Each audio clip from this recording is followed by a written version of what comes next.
कुणी फाडले हे?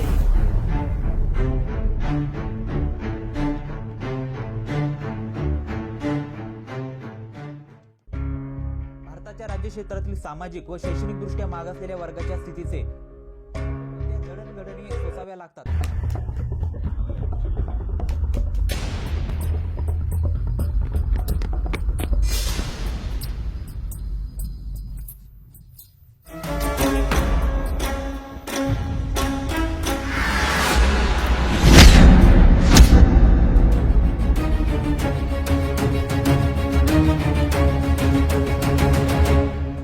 काय रे, काय करायला आलाय?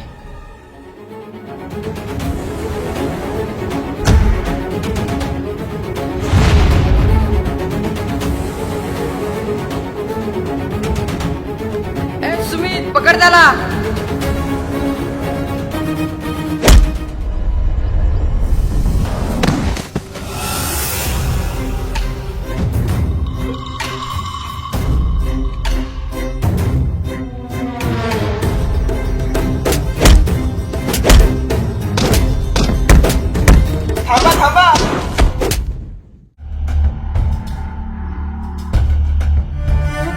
अरे थांबा, काय करताय तुम्ही सगळे? पंकज दादा सरक बाजूला. ए थांब रे सुमित, अरे काय करताय? मारून टाकाल का याला? तेही असं बुद्ध विहारात शोभताय का तुम्हाला? दादा हा हातामध्ये दांडकं वगैरे घेऊन आला आहे. बरं झालं मी याचा हात पकडला, नाहीतर याने ती मूर्ती तोडली असती. हो दादा, म्हणूनच त्याला मारत आहे. माते पिरू आहे का की मनोरुग्ण? दादा तो बाबासाहेब आंबेडकरांच्या पुतळ्याची विटंबना करण्याचा प्रयत्न करत होता. एक मिनिट, सर्वांनी शांतता राखा. माथेफिरूंना आणि मनोरुग्णांना बाबासाहेब आंबेडकरांचा पुतळा आणि संविधानाची प्रास्ताविकाच कशी काय दिसते?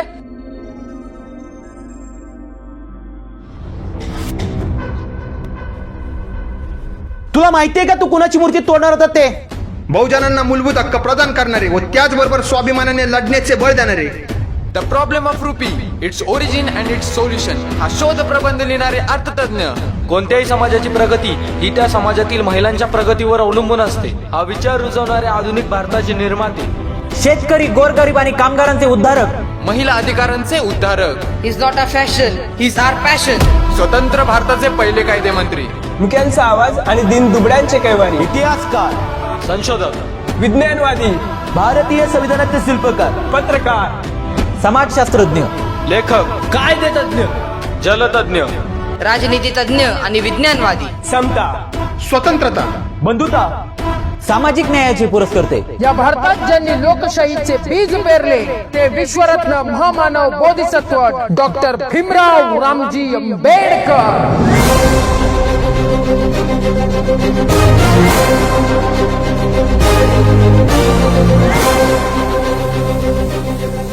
माफ करा साहेब, मला माहित नव्हते. तू हे स्वतःहून आलायस का तुला कोणी पाठवले आहे? त्याच्या चेहरात सांगतोय की तो कुणाच्या तरी सांगण्यावरून हे करायला आलेला आहे. तुला आम्ही सोडणार नाही. कुणाच्या सांगण्यावरून तू केलं सांग? हे सर्वांना फोन करा, चौकात जमायला सांगा, विटंबना करण्यात आलेली म्हणून सांगा. सोशल मीडियावर टाकायचा व्हिडिओ व्हायरल करा, कळू द्या लोकांना. चला रे, आज आंदोलन करावंच लागणार. अरे थांबा, कुठे चाललेत सगळे? दादा मग आपण काय शांत राहायचं का आता? अशी विटंबना दिवसेंदिवस वाढतच चाललीये. शंड होऊन थंड बसण्यापेक्षा या मनोवादी व्यवस्थेविरोधात गुंड बनलेलं बरं. दादा आता सहनशीलता संपली. विटंबना कोणाच्या सांगण्यावरनं करण्यात आली याचा शोध आता लागलाच पाहिजे. चला रे, महाराष्ट्र बंद. हो हो, पण आपण हे सर्व कायदेशीर पद्धतीने करूया ना? काय करणार कायदेशीर? आपला आवाज कोण ऐकतच नाहीये. मग काय तुम्ही कायदा हातात घेणार का? आणि तसंही तुम्ही कायदा हातात घेतलायच की.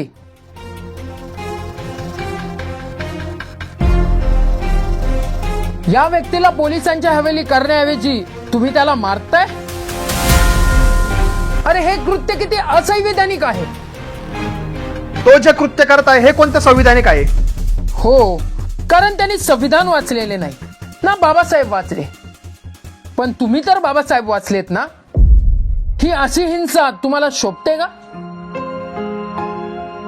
असं करून आपणच संविधानाचा अपमान करत आहोत ना. पण दादा आपण हे कसं काय सहन करू शकतो? भावनेच्या भारात मारले त्याला पोरांनी. भावना, इथंच तर चुकतोय आपण. किती वेळा सांगितलंय, प्रतिमांचे पूजन करण्यापेक्षा विचारांचे वादळ निर्माण करा. त्याला मारून काही होणार नाहीये. उलट तुम्हीच जेलमध्ये जाल, तुमच्यावर केसेस होतील, तुमचे भविष्य अंधारात जाईल. आणि मला तुमच्यावर केसेस नाही पाहिजेत. हे असंच राहिलं तर आपल्या बाबासोबतची विटंबना होत राहणार आणि संविधानाची देखील. ते काही नाही, आम्हाला जेलमध्ये जावं लागलं तरी चालेल, पण आता मागे हटणार नाही. अरे मूर्खांनो, तुम्हाला हे का नाही कळत आहे? आठवा मागे भीमा कोरेगावची दंगल झाली, त्यावेळेस काय झाले? ज्यांनी दंगल घडून आणली त्यांच्याऐवजी जे भीमसैनिक आंदोलनासाठी रस्त्यावर उतरले होते, आंदोलनाला हिंसक वळण लागले म्हणून आजही ते तरुण जेलमध्ये आहेत. त्या मुलांचे करिअर बर्बाद झाले. त्याही मागे गेलो तर रमाबाई आंबेडकर नगर हत्याकांड आंदोलन असेल किंवा नामांतराचे आंदोलन असेल, आंदोलनाच्या इतिहासात बळी कोणाचा गेला सांगा मला. आपल्यासारखा तरुण पिढीचा. पण हे असे का घडत असेल माहितीये का तुम्हाला? म्हणजे इथल्या मनुवादी व्यवस्थेने भारतीय संविधानाबद्दल आणि बाबासाहेबांबद्दल जी द्वेषाची भावना निर्माण केली आहे, त्यामुळेच हे सर्व काही घडत आहे ना.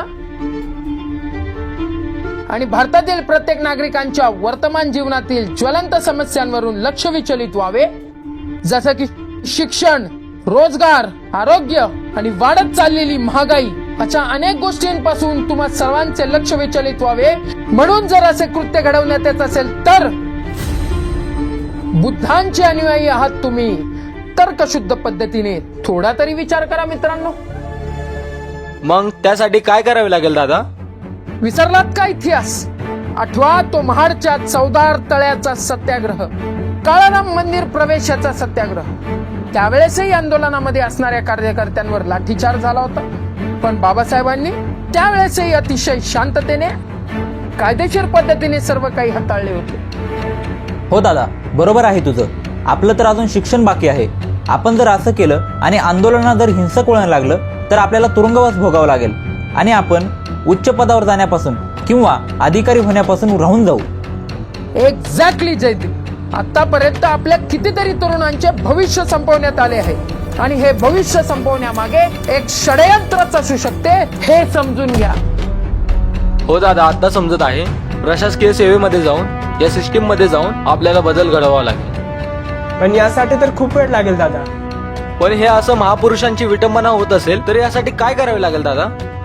देवाधर्मांच्या कर्मकांडांच्या अंधश्रद्धांमध्ये गुरफटलेल्या, स्वर्ग नरकाच्या निरर्थक गोष्टी करणाऱ्या या तमाम भारतीयांना कळू द्या की या सर्व महापुरुषांनी आपल्यासाठी काय केले आहे.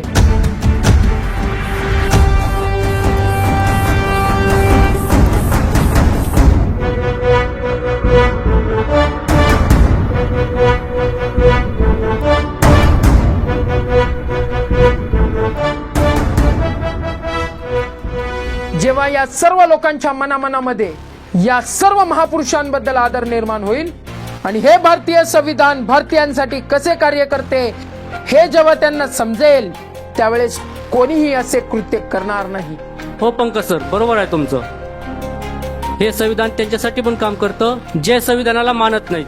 हो बरोबर आहे, पण जे संविधानाला मानत नाहीत त्यांच्यामध्ये संविधानाबद्दल जनजागृती ही महत्वाची आहे. आता याचं काय करायचंय? देऊ की पोलिसांच्या ताब्यात.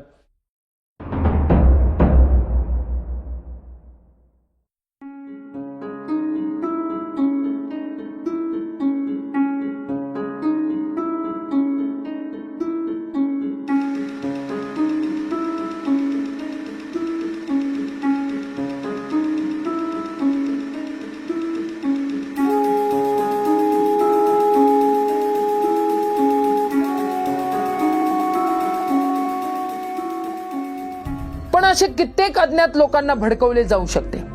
कोणाकोणाला पकडणार आणि कोणाकोणावर कारवाई करणार.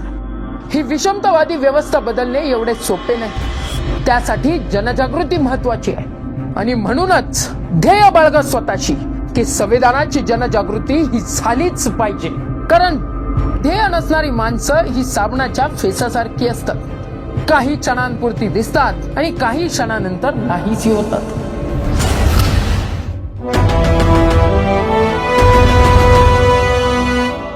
We, the people of India, having solemnly resolved to constitute India into a sovereign, socialist, secular, democratic republic and to secure to all its citizens justice, social, economic and political, liberty of thought, expression, belief, faith and worship, equality of status and of opportunity, and to promote among them all fraternity, assuring the dignity of the individual and the unity and integrity of the nation.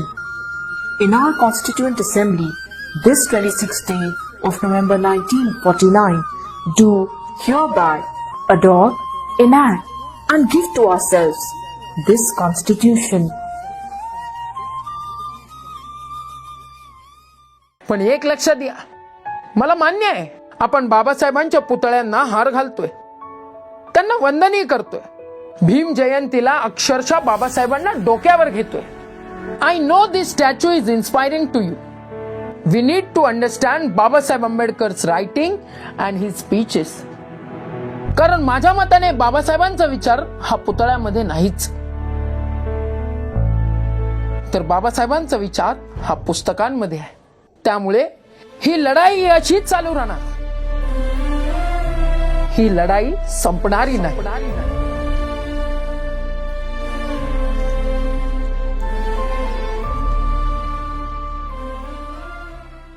Bhim पुतळ्यात नाही भीम पुस्तकात मिळल. अरे भीम पुतळ्यात नाही भीम पुस्तकात मिळल. भीम पुतळ्यात नाही भीम पुस्तकात मिळल. भीम पुतळ्यात नाही भीम पुस्तकात मिळल. अरे तुमचं बुडाचं गट जळण तवा तुम्हा भीम कळ. तुमचं बुडाचं गट जळण तवा